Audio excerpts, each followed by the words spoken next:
नमस्कार साथीहरु, टेक्निकल सन्दीप च्यानलमा हजुरलाई स्वागत छ र म Sandeep Malla. So guys finally Xiaomi ले Redmi Note 11 सिरिज मध्येका तीनवटा smartphone Redmi Note 11, Redmi Note 11 Pro र Redmi Note 11 Pro Plus गरेर तीनवटा स्मार्टफोनलाई चाहिँ 28 अक्टोबर देखि चाइनामा देख्न मिल्दैछ। त्यसपछि चाहिँ हामीले नेपाली मार्केटमा देख्न मिल्नेछ। तर आजको भिडियोमा चाहिँ म Redmi Note 11 Pro Plus को बारेमा चाहिँ कुरा गर्ने छु। के फिचर स्पेसिफिकेसन देख्न मिल्नेछ र हाम्रो नेपाली बजारमा कहिलेसम्म देख्न मिल्नेछ र के कति प्राइसमा देख्न मिल्नेछ सम्पूर्ण जानकारी दिनेछु र भिडियो अन्तिमसम्म हेर्नु होला। त्यो भन्दा पहिला चाहिँ यदि आजको भिडियो मन पर्यो भिडियोलाई लाइक गरेर तलपट्टि देख्न सक्नुहुन्छ रातो बटन, त्यसलाई थिचेर च्यानल सब्स्क्राइब गर्नु होला र साथमा रहेको नोटिफिकेसन बेल आइकनलाई दबाएर अल नोटिफिकेसनलाई पनि अन गर्नु होला ताकि मैले जति पनि नयाँ भिडियो अपलोड गर्छु सबैभन्दा पहिला नोटिफिकेसन हजुरलाई मिल्नेछ।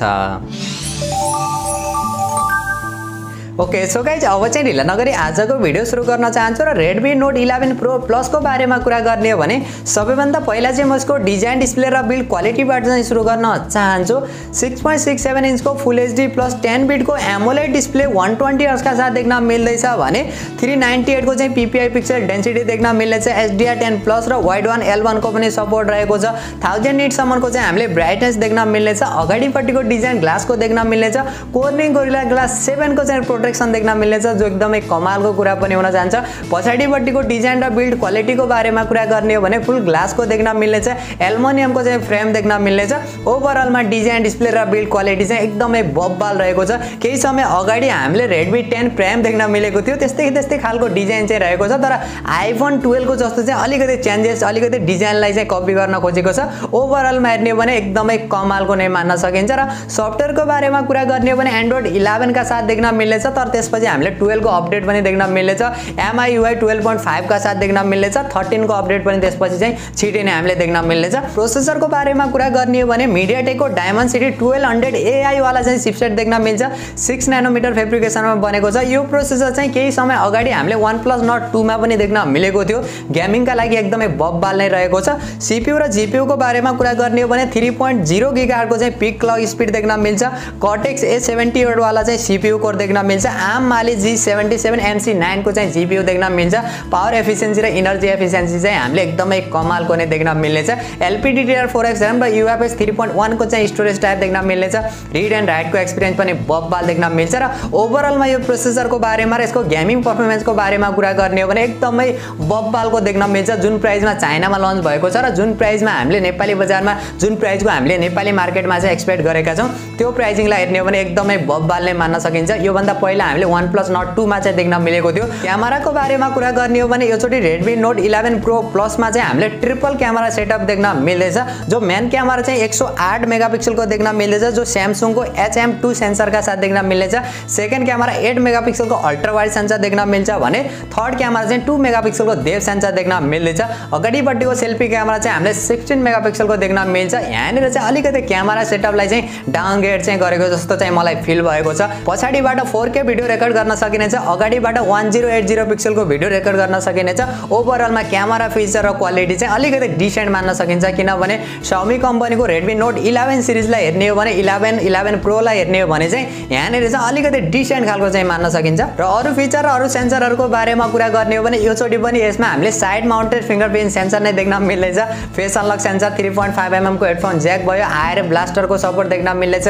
NFC फिचरको पनि सपोर्ट देख्न मिल्नेछ। अडियो क्वालिटीका लागि चाहिँ हामीले ड्युअल स्टिरियो स्पिकरको पनि सपोर्ट देख्न मिल्नेछ।